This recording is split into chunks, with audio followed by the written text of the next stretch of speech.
اعوذ باللہ من الشیطان الرجیم بسم اللہ الرحمن الرحیم فإن آمنوا بمثل ما آمنتم به فقد اهتدوا وإن تولوا فإنما هم في شقاق فسيكفيكهم الله وهو السميع العليم صبغة الله ومن أحسن من الله صبغة وَنَحْنُ لَهُ عَابِدُونَ صدق اللہ العظیم۔ سورہ بقرہ آیت نمبر 137 اور 138 کی تلاوت کی گئی ہے۔ اللہ تبارک و تعالیٰ کا ارشاد پاک ہو رہا ہے، جس کا معنی اور مفہوم یہ ہے: پھر اگر وہ بھی یوں ہی ایمان لائے جیسا تم لائے جب تو وہ ہدایت پا گئے، اور اگر منہ پھیریں تو وہ بڑے ضدی ہیں، تو اے محبوب صلی اللہ علیہ وسلم، ان قریب اللہ ان کی طرف سے تمہاری کفایت کرے گا، اور وہ سننے والا جاننے والا ہے۔ رنگ اللہ کا، اور کون ہے زیادہ اچھا اللہ کے رنگ سے، اور ہم اسی کے لیے عبادت کرنے والے ہیں۔ عزیزان ملت اسلامیہ، پچھلی نشست میں بھی اسی آیت مبارکہ کو تلاوت کیا گیا تھا، اور یہی دو آیتیں پڑھی گئی تھیں، اور ان دونوں میں سے پہلی جو آیت مبارکہ تھی، جس میں اللہ تبارک و تعالیٰ نے یہودیوں سے اور بعض مفسرین کے قول کی روشنی میں تمام کائنات کے انسان و جن سے اس بات کا تقاضا فرمایا کہ جس طرح صحابہ کرام علیہم الرضوان کا ایمان ہے، ان کا جو عقیدہ توحید اور عقیدہ رسالت ہے، عقیدہ آخرت ہے، یا جیسے بھی ان کی زندگی ہے، ان کی طرح اگر تمہاری زندگی ہو جائے، تم نے اگر ان کا راستہ اختیار کر لیا، تو پھر اللہ تبارک و تعالی ان کا راستہ اختیار کرنے کی وجہ سے تمہیں بھی ہدایت پر رکھے گا، اور اگر تم نے ایسا نہیں کیا، اپنی زندگی کو اپنی مرضی اور اپنی خواہشات کے مطابق گزارا، تو پھر معاملہ یہ ہوگا کہ رب قدیر تمہارے اس ضد کی وجہ سے، تمہاری اس بدعملی کی وجہ سے تمہیں راہ راست سے دور فرما دے گا، اور اپنی ضد، اپنی مخالفت، اللہ اور اس کے رسول کے احکامات کی خلاف ورزی کی بنیاد پر ایسا راستہ بندے کو عطا کر دیا جاتا ہے کہ جس راستے میں سوائے گمراہی کے کچھ نہیں، سوائے اندھیروں کے کچھ نہیں، اور سوائے عذاب، لعنت اور اللہ کے غضب کے کچھ نہیں۔ اسی لیے اللہ تبارک و تعالیٰ نے اپنے بندوں سے خطاب کر کے فرما دیا کہ اے میرے بندو، تمہیں وہ راستہ چلنا چاہیے جس راستے پر محبوب کے صحابہ رہے، اور ان کا راستہ اختیار کر کے تمہیں ہدایت حاصل کرنی چاہیے۔ اس کے ذریعے ایمان بھی پختہ ہوگا، اس کے ذریعے اللہ تبارک و تعالیٰ کے احکامات پر عمل بھی ہوگا، اور پھر اس کی بنیاد پر تمہاری کیفیت یہ ہوگی کہ اگر کوئی مخالف تمہارے خلاف آواز اٹھائے، اگر کوئی مخالف تمہارے خلاف ہتھیار اٹھائے، اگر کوئی مخالف تمہارے خلاف بغاوت کرے، تو یاد رکھو ان کی بغاوت سے، ان کی مخالفت سے، ان کے بغض و عناد سے ان کی عداوت سے تمہیں پریشان ہونے کی ضرورت نہیں ہے، بلکہ تمہاری کیفیت یہ ہوگی کہ اللہ تبارک و تعالیٰ تمہاری کفایت فرمائے گا، یعنی ان دشمنوں کے لیے اللہ کافی ہوگا اگر تم اپنے ایمان پر مضبوطی سے ڈٹے رہے، جمے رہے۔ اور پھر اللہ تبارک و تعالیٰ تمہاری باتوں کو سنتا بھی ہے اور تمہاری کیفیت کو جانتا بھی ہے۔ اب اس کے بعد جو ایمان والے ہیں، جنہوں نے عقیدہ توحید و رسالت پر استقامت اختیار کی، اللہ تبارک و تعالیٰ نے ان کے لیے بہت بڑی خوشخبری عطا فرمائی، اور وہ خوشخبری کیا ہے کہ یہ لوگ اللہ کے رنگ میں رنگے ہوئے ہیں۔ اللہ کا رنگ کیا ہے؟ ایک مثال دی گئی ہے اور اس مثال کے ذریعے سمجھایا گیا ہے۔ اللہ کا رنگ صبغت اللہ، اور اللہ کے رنگ سے اچھا کون سا رنگ ہوگا؟ اس سے مراد مفسرین نے کئی باتوں کو لیا ہے، آج ہم اس کے متعلق آپ حضرات کے سامنے گفتگو کریں گے۔ سب سے پہلے تو اس بات کو سمجھ لیں کہ جو ایمان پر استقامت کے ساتھ رہتا ہے، جو ہدایت پر رہتا ہے، اللہ تبارک و تعالی اس بندے پر توحید و رسالت کا ایسا رنگ جما دیتا ہے کہ وہ بندہ پھر اللہ تبارک و تعالیٰ کی توحید پر یقین کرتے ہوئے، اللہ کی ذات و صفات پر یقین کرتے ہوئے، اور حضور اکرم صلی اللہ تعالیٰ علیہ وسلم کی رسالت پر مطمئن ہوتے ہوئے اپنی زندگی گزارتا ہے۔ اللہ تبارک و تعالیٰ کی ذات کے حوالے سے مطمئن ہونے کا مطلب یہ ہے کہ اللہ کے جتنے احکامات ہیں، چاہے ان احکامات کا تعلق عبادات سے ہو، ان احکامات کا تعلق معاملات سے ہو، ان احکامات کا تعلق اطاعات اور اتباع سے ہو، ان احکامات کا تعلق حقوق سے ہو، ان احکامات کا تعلق امر سے ہو یا نہیں سے ہو، یعنی کسی چیز کا حکم دیا گیا ہو یا کسی چیز سے روکا گیا ہو، بندہ ان تمام چیزوں پر ایمان لا کر اپنی زندگی گزارتا رہے۔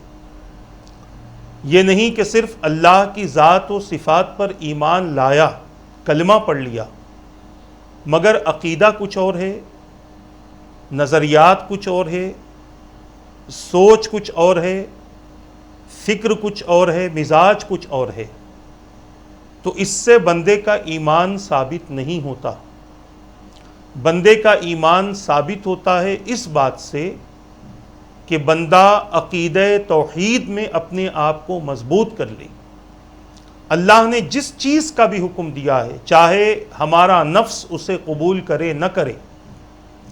ہماری ذات اسے قبول کرے نہ کرے، ہمارا مزاج اسے قبول کرے نہ کرے، ہمارے افکار و خیالات اسے قبول کرے نہ کرے، جب بندے کو یہ پتا چلے کہ اسی میں خدا کی مرضی ہے تو بندہ پھر سب کچھ چھوڑ دے۔ قرآن کریم کی آیات جب نازل ہوتی تھی اور اگر کچھ خرابی اہل ایمان میں ہوتی، کچھ خامی ہوتی، کچھ کمی ہوتی، اور جب اس بات کے متعلق اللہ تبارک و تعالی احکام نازل فرما دیتا، تو پھر صحابہ کرام اپنے مزاج کو نہیں دیکھتے تھے، بلکہ اللہ تبارک و تعالیٰ کے قرآن کی آیتوں کو سن کر اس پر عمل کیا کرتے تھے۔ جب تک شراب کے حرام ہونے کی حکم آیت نازل نہ ہوئی تھی، کچھ تھے جو اس کا استعمال کرتے تھے، مگر جب آیت نازل ہوئی تو مدینے کی گلیوں کی نالیوں میں شراب کی ندیاں بہنے لگی، یعنی جن کے پاس تھا اور جن تک یہ آیت پہنچی تھی، اپنے حلق میں انگلیاں ڈال کر اس کو نکال دیا، حالانکہ چاہتے تو اسے اندر لے سکتے تھے مگر نہیں، اللہ تبارک و تعالیٰ کا حکم آ گیا، لہٰذا اس چیز کو اپنے گلے سے باہر نکال دیا، اپنے پیٹ تک بھی جانے نہ دیا۔ تو بتانے کا مقصد یہ ہے کہ ایمان اس چیز کا نام ہے، ایمان اپنی مرضی کے مطابق زندگی گزارنے کا نام نہیں، بلکہ ایمان اللہ تبارک و تعالیٰ کے احکام کے مطابق زندگی گزارنے کا نام ہے۔ اور جب بندہ اپنے ایمان کو اس منزل پر پہنچاتا ہے، اپنے ایمان کو اس مقام پر پہنچاتا ہے، تو پھر اس بندے کی کیفیت یہ ہوتی ہے کہ اس بندے کو اللہ تبارک و تعالیٰ اپنی طرف سے ہدایت عطا فرماتا ہے۔ اور جب ہدایت انہیں مل جاتی ہے، جب اس ہدایت پر وہ آ جاتے ہیں، اور اگر نہیں آتے اور اپنے ضد پر اڑے ہوئے ہیں، اپنے آپ پر گھمنڈ اور اپنے آپ پر تکبر ہے، تو پھر اللہ تبارک و تعالیٰ کے عذاب سے ان بندوں کو کوئی نہیں بچا سکتا۔ تو جب جس کے اندر اس طریقے کا ایمان آ جاتا ہے، اس طریقے کی مضبوطی آ جاتی ہے، تو اب اس پر عقیدہ توحید و رسالت کا رنگ چڑھتا ہے۔ اور یہ رنگ عام رنگوں کی طرح نہیں ہوتا، ہم اس کی تفصیل آپ کے سامنے بیان کریں گے۔ یہ عام رنگ کی طرح نہیں ہوتا کہ جو تھوڑی دیر کے لیے چمکتا رہے، تھوڑے دن چمکتا رہے، پھر پھیکا پڑنا شروع ہو جائے، پھر نکلنا شروع ہو جائے، پھر وہ رنگ جس پر لگایا گیا تھا اب وہ جگہ عیب دار ہو جاتی ہے۔ جس پر اللہ تبارک و تعالیٰ کا، اللہ تبارک و تعالیٰ کے احکامات کا رنگ چڑھ جاتا ہے، جس پر ایمان کا رنگ چڑھ جاتا ہے، اس بندے کی کیفیت یہ ہوتی ہے کہ اب وہ بندے پر سے وہ رنگ اترتا نہیں ہے، پھیکا نہیں پڑتا، بلکہ اس رنگ کی چمک روزانہ بڑھتی چلی جاتی ہے، اس کی روشنی روزانہ بڑھتی چلی جاتی ہے۔ اور پھر کیفیت یہ ہوتی ہے کہ انسان کے دل سے اس کے جسم پر اس کا اثر پڑتا ہے، اور پھر بندہ مکمل طور پر تبدیل ہو کر اپنی زندگی اللہ تبارک و تعالیٰ کی محبت میں گزارنا شروع کر دیتا ہے۔ اور اسی رنگ کو جب اللہ تبارک و تعالیٰ نے اپنے ان بندوں پر چڑھایا جو بندے ایمان والے بھی رہے، ہدایت یافتہ بھی رہے، یقیناً ان کے مزاج بھی بدلے، ان کے افکار بھی بدلے، ان کے خیالات بھی بدلے، ان کی روزمرہ کی زندگی تبدیل ہو گئی۔ شقاوت جو ان کے اندر جو شقاوت تھی، یعنی سخت دل جو بنے ہوئے تھے، وہ نرمی میں تبدیل ہو گئی۔ ان کے اندر جو سختی تھی وہ نرمی میں تبدیل ہو گئی۔ ان کے اندر جو سخت مزاجی تھی وہ نرمی میں تبدیل ہو گئی۔ یعنی مکمل طور پر انہوں نے اپنے آپ کو تبدیل کر دیا۔ ایمان لانے کے بعد، ایمان لانے سے پہلے جو مرضی چاہے کرتے تھے، مگر ایمان لانے کے بعد جو اللہ کی مرضی رہی وہی کرنے لگے، جو رسول پاک صلی اللہ علیہ وسلم کی مرضی رہی وہی کرنے لگے۔ اپنے دلوں پر عشق رسول کا ایسا رنگ چڑھایا، اپنے مزاج پر توحید کا ایسا رنگ جمایا کہ اب اس کے علاوہ انہیں کچھ بھی نظر نہیں آتا تھا۔ ہر چیز کو قرآن سے تلاش کرتے تھے اور ہر بات کو مصطفیٰ جان رحمت صلی اللہ تعالیٰ علیہ وسلم سے پوچھا کرتے تھے، اور حضور اکرم صلی اللہ تعالیٰ علیہ وسلم کے جواب کی روشنی میں اسی طرح اپنی زندگی گزارتے تھے، چاہے وہ نفس کو کتنا بھی گراں گزرے، مزاج کے خلاف ہو، عادات کے خلاف ہو، اطوار کے خلاف ہو، سوچ کے خلاف ہو، مگر نہیں، بس اللہ تبارک و تعالیٰ کی ذات کو خوش کرنا ان کا مقصد تھا، اور حضور اکرم صلی اللہ تعالیٰ علیہ وسلم کی ذات کو خوش کرنا ان کا مقصد تھا۔ عزیزان ملت اسلامیہ، یہ تو پچھلی جو آیت ہے، آیت نمبر 137، جس میں اللہ تبارک و تعالیٰ نے صحابہ کی طرح ایمان لانے کا حکم دیا، اور اس کے بعد فرمایا اس کی وجہ سے تمہیں ہدایت نصیب ہوگی، تمہیں کامیابی نصیب ہوگی۔ اور پھر اس کے بعد اپنے بندوں سے ارشاد فرمایا کہ اگر کوئی اس بات پر ضد کرتا ہے تو تمہیں پریشان ہونے کی ضرورت نہیں، تمہیں یہ نہیں دیکھنا کہ ہم تو کم تعداد میں ہیں، ہمارے پاس ساز و سامان بھی نہیں ہے، نہ دفاع کا سامان ہے، نہ ہمارے پاس کوئی اتنا سامان ہے کہ جس سے ہم اپنے آپ کو مضبوط کر سکیں۔ تم اپنے ایمان پر ڈٹے رہو، جمے رہو، اللہ تبارک و تعالیٰ ان کے لیے کافی ہے۔ وہ تمہارے خلاف منصوبے بنائیں گے، وہ تمہارے خلاف بہت زیادہ کوششیں کریں گے تمہیں برباد کرنے کی، تمہیں مٹانے کی، تمہیں تباہ کرنے کی، تمہیں نبی سے دور کرنے کی، تمہارے ایمان کو کمزور کرنے کی، مگر تم اس پر ڈٹے رہے اور جمے رہے، تو پھر اب تمہاری کیفیت یہ ہوگی کہ وہ کچھ نہیں کر پائیں گے تمہارا۔ تم اپنا ایمان مضبوط کر کے بتاؤ، اللہ تبارک و تعالیٰ تمہاری مدد فرمائے گا۔ ان کے لیے تو رب کافی ہے، اور اللہ تبارک و تعالیٰ کی قوت و قدرت کے سامنے کسی کی کیا چلے؟ اللہ تبارک و تعالیٰ کی طاقت کے سامنے کسی کی کیا چلے؟ اللہ کے حکم کے سامنے کسی کی کیا چلے؟ وہ چاہے تو معمولی چیزوں سے ساری دنیا کو ہلاک کر دے، وہ چاہے تو مختصر سے کیڑوں سے پوری دنیا کو ہلاک کر دے۔ یہ اس کی قوت اور اس کی قدرت ہے۔ ہمیں اس بات کا حکم دیا گیا۔ فی زمانہ بھی میں عرض کر رہا ہوں، آج بھی ہم کمزور ہیں، آج بھی ہم مغلوب ہیں، آج بھی ہم بہت زیادہ پریشان اور بہت زیادہ مصیبتوں میں ہیں۔ کفر ہم پر غالب آنے کی کوشش کر رہا ہے، ہمیں دبانے کی، ہمیں کمزور کرنے کی کوشش کر رہا ہے۔ ہمارے قرآن میں وہ اپنا اختیار چلانے کی کوشش کر رہا ہے، اللہ کے احکام کو تبدیل کرنے کی کوشش کر رہا ہے۔ آج کفر و شرک، یہودیت اور عیسائیت اسلام پر غلبہ حاصل کرنے کی کوشش کر رہی ہے، اور مسلمان اپنے ایمان کی کمزوری کی بنیاد پر ان سے مغلوب ہو رہا ہے، ان سے کمزور پڑ رہا ہے۔ مگر یاد رکھیں، قرآن قیامت تک کے لیے ہمیں دعوت دیتا ہے کہ اگر تمہارا ایمان مضبوط ہو، تمہارا عقیدہ توحید و رسالت مضبوط ہو، تو دنیا کی کوئی طاقت تمہیں کمزور نہیں کر سکتی، دنیا کی کوئی طاقت تمہیں دبا نہیں سکتی۔ آپ دیکھیں وہ اپنے کفر میں جس طریقے سے مضبوط ہیں، ایمان اگر ہمارے اندر ذرہ برابر بھی رہے گا تو انشاءاللہ تبارک و تعالی یہ ذرہ برابر بھی ایمان کفر پر غالب آئے گا۔ آج ضرورت اس امر کی ہے کہ اپنے ایمان کو مضبوط کریں۔ ہم اپنی تجارت کو مضبوط کرنے میں لگے ہوئے ہیں، ہم اپنی نوکریوں کو بچانے میں لگے ہوئے ہیں، ایمان کے بچانے کی ہم کہاں فکر کرتے ہیں؟ ہم اپنے ایمان کو مضبوط کرنے کی کہاں فکر کرتے ہیں؟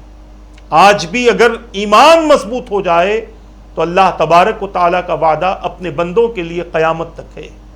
کہ بندہ قیامت تک اگر قرآن کے ساتھ اپنے رشتے کو مضبوط رکھے، اللہ تبارک و تعالیٰ کے احکامات پر عمل کرتا رہے، اللہ کے رسول کی اتباع کرتا رہے،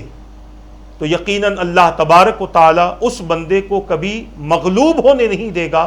بلکہ اس بندے کو غالب فرمائے گا۔ ایک ایمان والا ساری دنیا پر غالب آ سکتا ہے اگر اس کا ایمان مضبوط ہو، اس کا عقیدہ توحید و رسالت مضبوط ہو۔ اس سے فائدہ یہ ہوگا کہ بندے کو اللہ تبارک و تعالی مکمل دین اور مسلسل دین پر عمل کرنے کا جذبہ پیدا فرما دے گا۔ صبغت اللہ سے یہی ہمارے اکابرین نے معنی مراد لیا ہے۔ اس کا ہم انشاءاللہ تبارک و تعالی مختصر سا آپ کے سامنے خلاصہ کریں گے۔ سب سے پہلے تو اللہ تبارک و تعالی نے بندوں کے ظاہر کا ذکر فرمایا، اب بندے کے باطن کا ذکر فرما رہا ہے۔ تمہارے ایمان سے تمہارے باطن کو فائدہ یہ ہوگا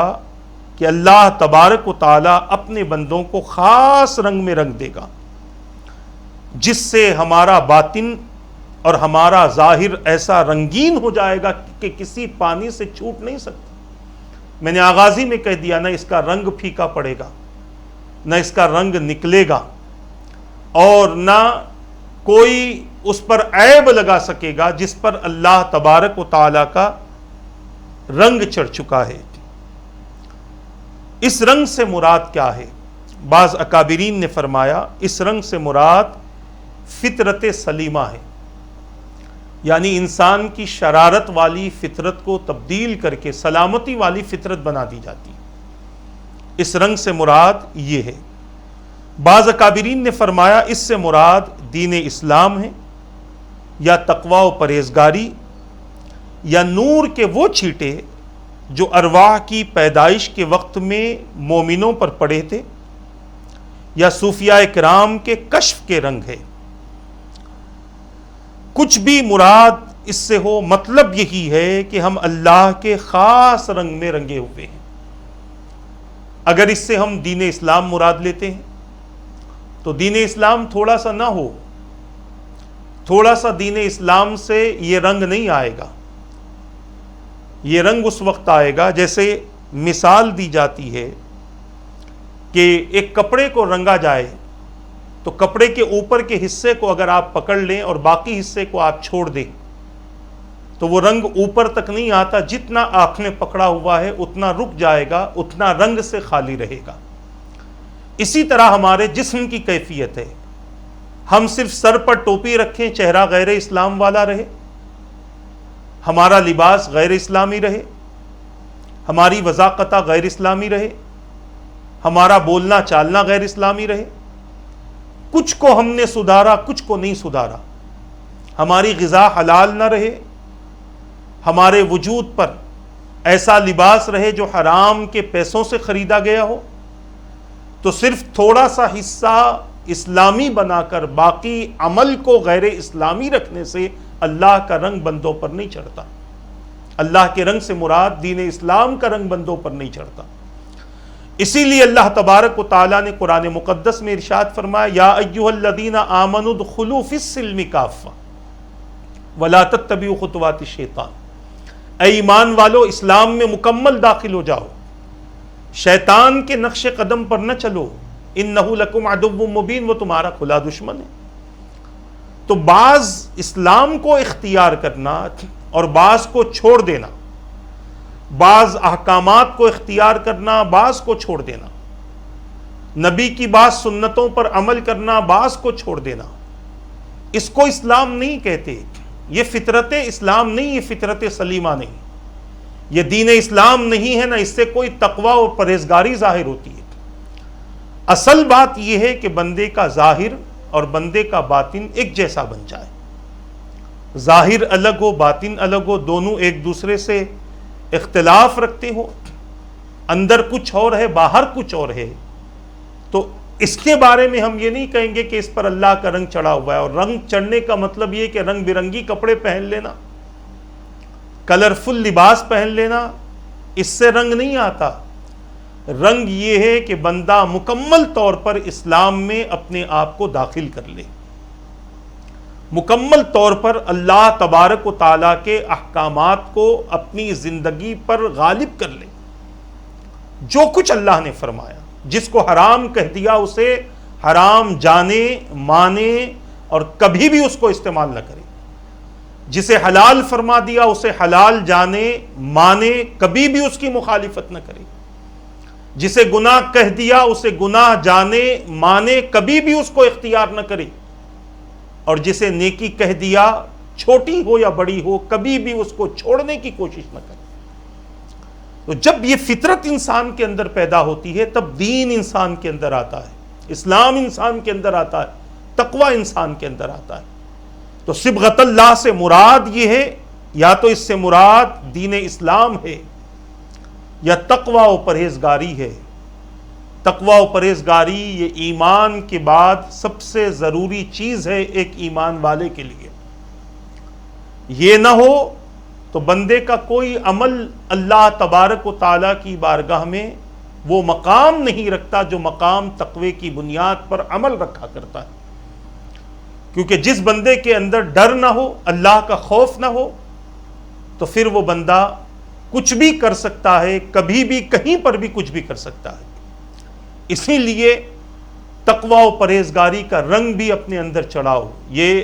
صبغت اللہ سے مراد یہ بھی ہے کہ تقوی و پرہیزگاری کا رنگ بندے کے اوپر چڑھا جائے۔ اور اسی طریقے سے میں نے جو آپ کے سامنے مثال دی کہ اپنے پورے جسم پر اللہ تبارک و تعالیٰ کی احکامات کا غلبہ ہو، جیسے کپڑے کی میں نے مثال دی کہ کپڑے کو رنگتے ہوئے اوپر کا حصہ پکڑ لو یا آدھا حصہ پکڑ لو، آدھا ڈبا دو، تو آدھے پر خود بخود وہ آدھے کی وجہ سے رنگ نہیں چڑھے گا، بلکہ حالت یہ ہوگی کہ یہ رنگ اگر اور دوسرے آدھے میں بعد میں اگر کپڑا دھوئیں گے تو پھر اس پر اس کے دھبے آ جائیں گے اور پھر یہ ایک عیبدار کپڑا شمار کیا جائے گا۔ ہماری حالت آج یہی ہے، ہمیں اپنے ظاہر و باطن کو اللہ کے رنگ سے رنگنا تھا، یعنی دین اسلام سے، تقوی و پرہیزگاری سے، اتباع و اطاعت سے، اللہ کے احکامات سے، اپنے پورے جسم کو تیار کرنا تھا اور پورے جسم پر اس کا غلبہ ہونا تھا۔ مگر آج ہم اپنی زندگی کا خود جائزہ لیں، ہر ایک کی زندگی الگ ہے،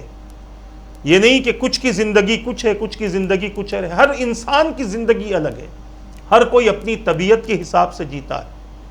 ہر کوئی اپنے مزاج کے حساب سے جیتا ہے، اپنے شوق اور اپنے ماحول اور اپنی صحبت کے حساب سے ہر کوئی جیتا ہے. اس سے بہت بڑی تباہی اور بہت بڑی بربادی آتی ہے. ضرورت اس بات کی ہے کہ آج بھی اگر مسلمان اس بات کا عہد کریں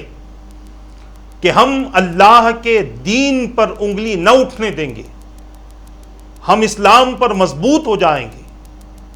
شریعت پر ہم مضبوط ہو جائیں گے، احکام شریعت پر ہم مضبوط ہو جائیں گے،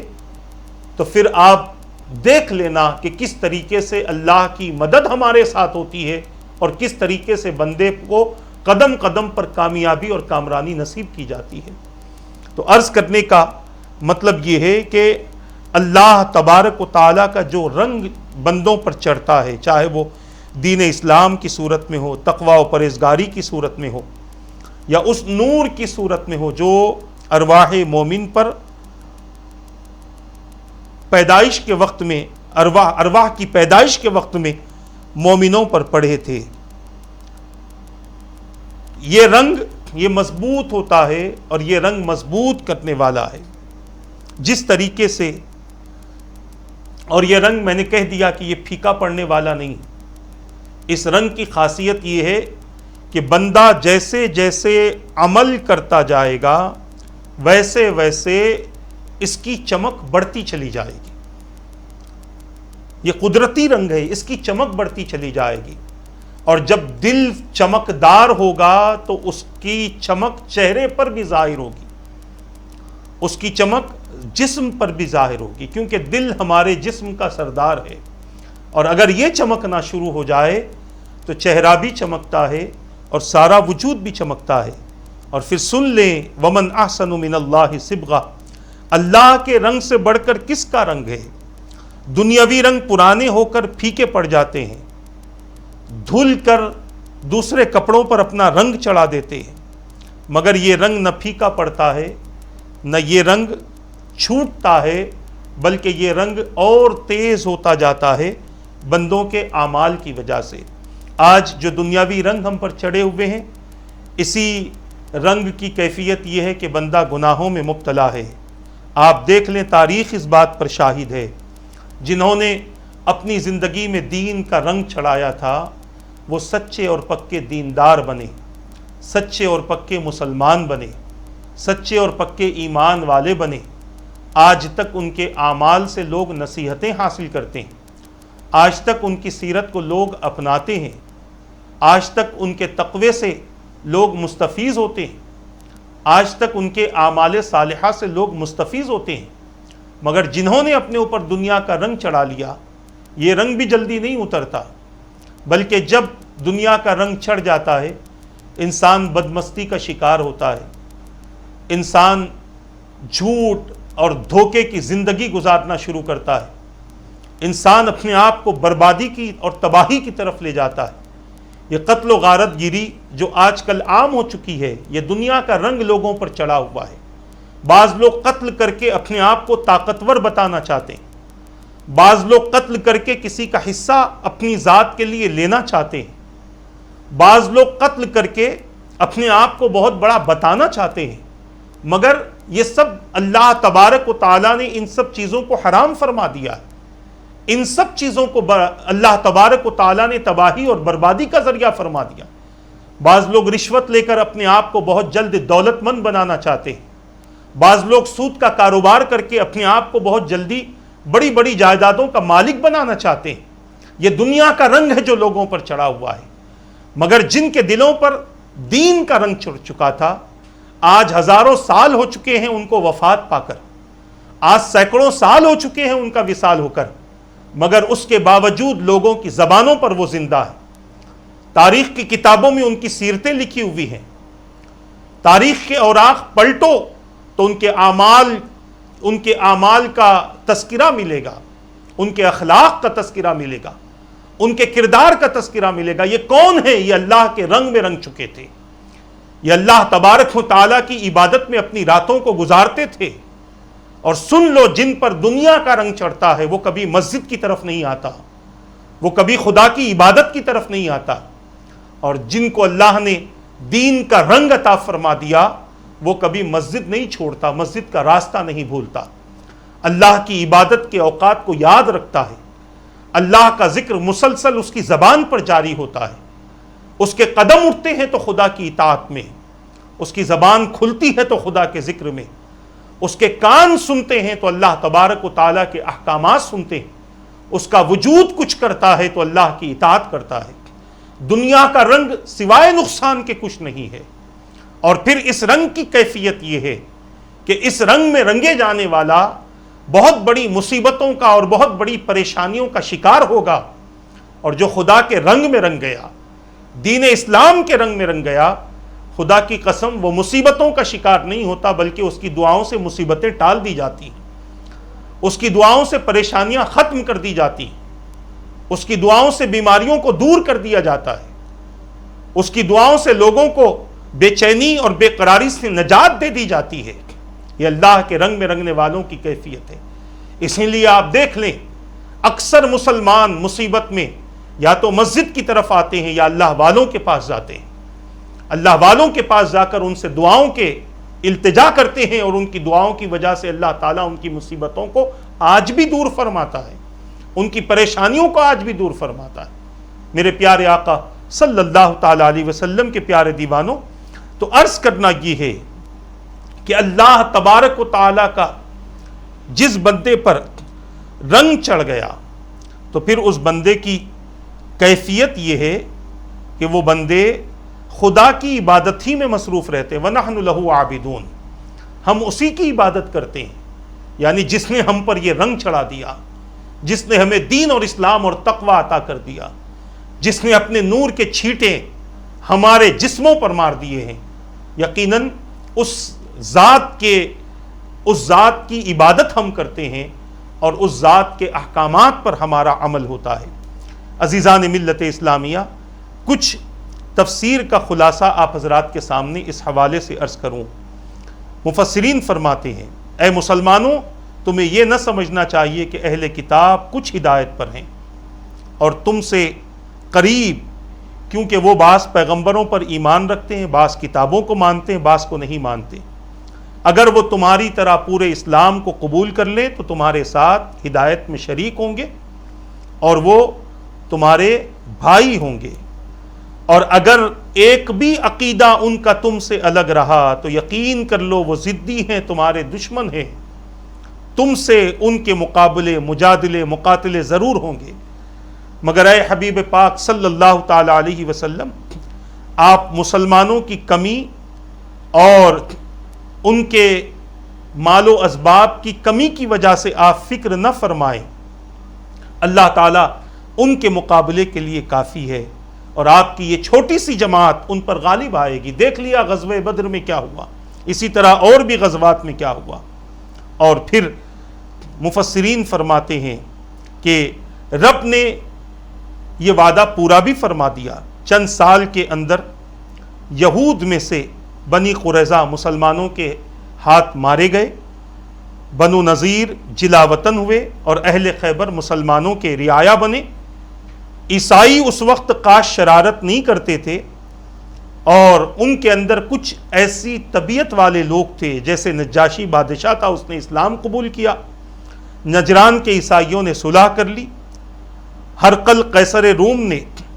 تکبر و عناد نہ کیا بلکہ عقیدت مندی ظاہر کی۔ اس کے لیے عیسائی وہ قہر میں گرفتار نہ ہوئے جو یہودی قہر میں گرفتار ہوئے۔ اور پھر اس آیت کا ایک خلاصہ یہ ہے کہ اے محبوب کے صحابہ، قیامت تک کے جن و انسان اگر تم جیسا ایمان اختیار کریں تب وہ ہدایت یافتہ ہوں گے، اور تمہاری رہنمائی سے منہ پھیریں تو اگرچہ تمام ایمانیات کے ماننے کا دعویٰ کریں، مگر وہ دنیا میں مرتے وقت اور قیامت میں مومنوں میں نہ ہوں گے، بلکہ مومنوں کے مقابل کفار کی صف میں کھڑے ہوں گے۔ اور کیونکہ تم صحبت یافتہ رسول ہو، تمام دنیا کے ایمان کی کسوٹی ہو، اس بات کو ذہن میں رکھنا چاہیے کہ مومن اور کافر دنیا میں اگرچہ ایک ہی ساتھ رہتے ہیں، ایک ہی محلے میں رہتے ہیں، ایک ہی ملک میں رہتے ہیں، ایک ہی علاقے میں رہتے ہیں، مگر جب قیامت کا دن ہوگا تو وہاں ارشاد فرمایا جائے گا وَامْتَازُوا الْيَوْمَ أَيُّهَا الْمُجْرِمُونَ، اے مجرموں آج ایک دوسرے سے الگ ہو جاؤ۔ مومن عرش کی داہنی طرف اور کافر بائیں طرف ہوں گے۔ حضرت سیدنا عبداللہ ابن عباس رضی اللہ تعالی عنہما صبغت اللہ کے تعلق سے آپ ارشاد فرماتے ہیں کہ ایک روز حضرت سیدنا عثمان غنی رضی اللہ تعالی عنہ حضور اکرم صلی اللہ تعالی علیہ وسلم کی خدمت میں حاضر ہوئے۔ آپ نے ارشاد فرمایا اے عثمان، تم سورہ بقرہ پڑھتے ہوئے شہید ہوگے اور تمہارا خون اسی آیت پر پڑے گا فَسَيَكْفِيكَهُمُ اللَّهُ۔ محدثین اور مورخین فرماتے ہیں جب مصری لوگ قتل کے ارادے سے حضرت عثمان غنی رضی اللہ تعالیٰ عنہ کے گھر میں گھسے تو وہ قرآن شریف کھولے ہوئے یہی رکوع پڑھ رہے تھے، ایک شقی نے آپ کے ہاتھ پر تلوار ماری جس سے خون نکل کر اسی پر پڑا فَسَيَكْفِيكَهُمُ اللَّهُ۔ آپ قرآن پاک کو صاف کرتے تھے اور فرماتے تھے خدا کی قسم سب سے پہلے اسی ہاتھ نے قرآن لکھا ہے۔ اور پھر جب بہت عرصے کے بعد قرآن پاک کی جو حضرت عثمان غنی رضی اللہ تعالیٰ عنہ شہادت کے وقت میں پڑھ رہے تھے، جب اس کی زیارت کی تو اس پر آپ کے خون مبارک کے قطروں کے آثار ظاہر تھے۔ عزیزان ملت اسلامیہ، قرآن کی ہر آیت کے نزول کا کوئی نہ کوئی مقصد ہے۔ بے مقصد معاذ اللہ تبارک و تعالیٰ نے کوئی بھی آیت نازل نہیں فرمائی، بلکہ ہر آیت کے نزول کا کوئی نہ کوئی مقصد ہے۔ صبغت اللہ کے نازل ہونے کا مقصد یہ تھا، اس کے بارے میں فرمایا گیا کہ عیسائی اپنے بچوں کی پیدائش کے 7ویں سال اور دوسروں کو عیسائی بناتے وقت میں پیلے پانی کے حوض میں غوطہ دیتے تھے جس کا نام بپتسمہ رکھتے اور بپتسمہ رکھتے اور کہتے کہ اب عیسائی بنا اور عیسائیت کے رنگ میں رنگ گیا، اور وہ سمجھتے تھے کہ اس پانی میں عیسیٰ علیہ السلام کے غسل کا پانی ملا ہوا ہے۔ جگہ جگہ حوضوں میں وہ پانی ملا دیا گیا تھا اور اس پانی کا نام معمودیہ تھا، اور جب بھی وہ کسی کو عیسائی بناتے تو اس پانی کو چھڑک دیتے یا پادری کے بدن کے دھون کا پانی ڈالتے ہیں۔ آج بھی جو پانی چھڑکا جاتا ہے آپ دیکھتے ہوں گے خاص مقام پر، اس پانی کو وہ بہت مخصوص اور بہت خاص پانی سمجھتے ہیں۔ اللہ تبارک و تعالیٰ نے ان کی تردید فرما دی اور بیان فرما دیا جس رنگ میں تم رنگ رہے ہو، جس حوض میں تم نے ڈبایا ہے پیلے پانی کے حوض میں، وہ کتنے دن اس کے جسم پر رہے گا؟ 1 دن یا 2 دن؟ یا اگر اس نے بار بار اپنے جسم پر پانی ڈالنا شروع کیا تو 1 دن کے اندر ہی وہ پانی ختم ہو جائے گا، وہ رنگ ختم ہو جائے گا۔ اس رنگ کو چھوڑو، اللہ کے رنگ میں رنگ جانے کی کوشش کرو۔ اور یہ ایسا رنگ ہے اگر یہ ایک بار چڑھ گیا تو پھر اللہ تبارک و تعالیٰ اس بندے کی حفاظت بھی فرماتا ہے اور اس بندے کو کبھی بے رنگ ہونے نہیں دیتا، اس بندے کا تحفظ ہوتا ہے، فرشتے اس کی حفاظت کرتے ہیں، اللہ کی رحمتیں اس کی حفاظت کرتی ہیں۔ لہٰذا وہ رنگ نہ چڑھاؤ جو نکل جائے، بلکہ وہ رنگ چڑھاؤ کہ جس رنگ کی چمک ہمیشہ بڑھتی رہے، اور وہ رنگ ہے اللہ تبارک و تعالیٰ کا رنگ۔ عزیزان ملت اسلامیہ، آخری باتوں کی طرف میں آؤں۔ مفسرین فرماتے ہیں کہ اللہ تبارک و تعالیٰ نے ایسا رنگ اپنے بندوں پر چڑھایا کہ ظاہر و باطن ہمیشہ کے لیے رنگ گیا، دل و دماغ رب کے متوالے بن گئے، ہاتھ اس کے آگے باندھے گئے، سر سے پاؤں تک وضاقتہ، شکل و صورت، لباس سب مسلمانوں کی طرح ہو گیا۔ اخلاق و آداب، چال چلن، رنگ ڈھنگ، ان سب میں کسی اور ہی محبوب کا جلوہ نظر آنے لگا، اور پھر شریعت نے اس رنگ پر عبادت کی پالش کر دی، اور پھر فرمایا وَنَحْنُ لَهُ عَابِدُونَ، کہ ایسا رنگ ہم پر چڑھا ہے کہ ہم اسی کی عبادت کریں گے، اب اس کے علاوہ ہم سے کسی کی عبادت نہیں ہوگی، اب ہم اسی کی بات مانیں گے، اس کے علاوہ ہم کسی کی بات نہیں مانیں گے۔ دنیا کے سارے رنگ کچے اور ناکافی ہیں، ظاہری رنگ فقط کھال پر، فلسفے کا رنگ فقط عقل پر، بدعات اور ناجائز رسموں کا رنگ فقط وہم پر، منسوخ دینوں کا رنگ فقط عادت پر، دنیاوی محبت کا رنگ صرف شہوت پر، حکومت کا رنگ مال پر یا غضب پر،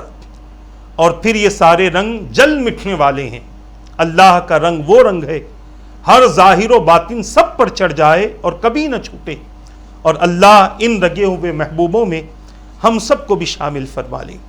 آخری بات میں آپ کے سامنے اس حوالے سے رکھ دوں،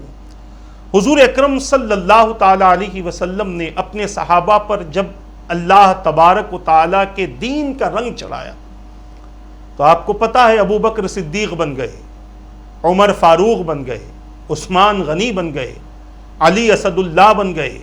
کئی صحابہ حضرت خالد سیف اللہ بن گئے رضوان اللہ تعالی علیہم اجمعین۔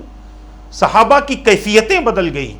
وہ رنگ الگ الگ صورت میں ان کے اندر سے ظاہر ہونے لگا، دین کا رنگ ان پر ایسا چڑھا۔ اور پھر بعض ایسے بھی تھے کہ مصطفیٰ جان رحمت صلی اللہ تعالی علیہ وسلم نے کبھی کسی پر ایسا بھی رنگ چڑھا دیا کہ کالا تھا تو گورا ہو گیا۔ میرے آقا صلی اللہ تعالی علیہ وسلم نے ایسا رنگ چڑھایا، حبشی تھے تو رومی ہو گئے۔ مثنوی شریف میں مولانا جلال الدین رومی رحمۃ اللہ تعالی علیہ فرماتے ہیں، ایک جنگل میں لشکر اسلام پیاسا تھا، کسی کافر کا غلام پانی کے مشکیزیں اونٹ پر لادے ہوئے اپنے مولا کے پاس، اپنے مالک کے پاس لے جا رہا تھا۔ حضور اکرم صلی اللہ تعالی علیہ وسلم نے اسے روک کر اس کے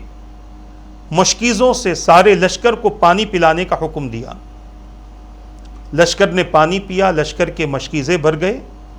لیکن جتنا پانی وہ غلام لے جا رہا تھا اس میں ایک قطرہ بھی کم نہ ہوا، وہ اتنا ہی تھا۔ یہ میرے آقا کا اختیار، معجزہ اور کمال ہے۔ حضور اکرم صلی اللہ تعالی علیہ وسلم نے اس کالے غلام کو سینے سے لگا کر فرمایا کہ جا، اللہ تبارک و تعالی جانتا ہے کہ اس ایک آن میں میرے آقا نے اسے اپنے سینے مبارک سے لگا کر کیا دے دیا، وہ جو کالا کلوٹا تھا وہ حسین و جمیل بن گیا، خوبصورت ہو گیا۔ جب وہ غلام اپنے مالک کے پاس پہنچا تو وہ اسے پہچان نہ سکا، کہنے لگا تو کون ہے اور میرا غلام کہاں گیا؟ وہ بولا میں ہی تیرا غلام ہوں۔ مالک نے کہا وہ تو کالا گورا تھا، وہ کالا تھا، تو گورا کیسے ہو گیا؟ تو اس حبشی نے جواب دیا، یعنی میں تو کالا ہی تھا، مگر کچھ دیر ذات نبوت سے میری ملاقات ہوئی، ان کے پاس بیٹھ گیا تو میرے اندر یہ چمک پیدا ہو گئی اور میری عزت و قدر بڑھ گئی۔ اگر میں دوسری زبان میں کہوں تو یوں کہہ سکتا ہوں کہ گیا تھا تو وہ اس کا غلام تھا، واپس ہوا تو مصطفیٰ کا غلام بن گیا، اور جو مصطفیٰ کا غلام بنتا ہے مصطفیٰ کے نسبت سے روشنی پیدا ہوتی ہے اور اس کی چمک سارے جسم پر ظاہر ہوتی ہے۔ تو عرض کرنے کا مطلب یہ ہے، اس آیت مبارکہ کی تفصیل بیان کرنے کا مقصد یہی رہا کہ ہم اپنی زندگی میں اپنے ایمان پر ثابت قدم رہیں تو ہدایت پر ہوں گے، اور ایمان اپنی سوچ اور اپنی فکر والا ایمان نہ ہو، بلکہ صحابہ کا جو ایمان تھا ان کے طریقے پر چلیں، ہدایت بھی ملے گی، اور اللہ تعالیٰ ایسے رنگ میں رنگ دے گا کہ بندہ ہمیشہ کے لیے اس کا عبادت گزار بن جائے گا۔ یہ آیت نمبر 137 اور 138 کی مختصر سی تفسیر اور تشریح آپ حضرات کے سامنے پیش کی گئی ہے۔ آئندہ نشست میں انشاءاللہ آیت نمبر 139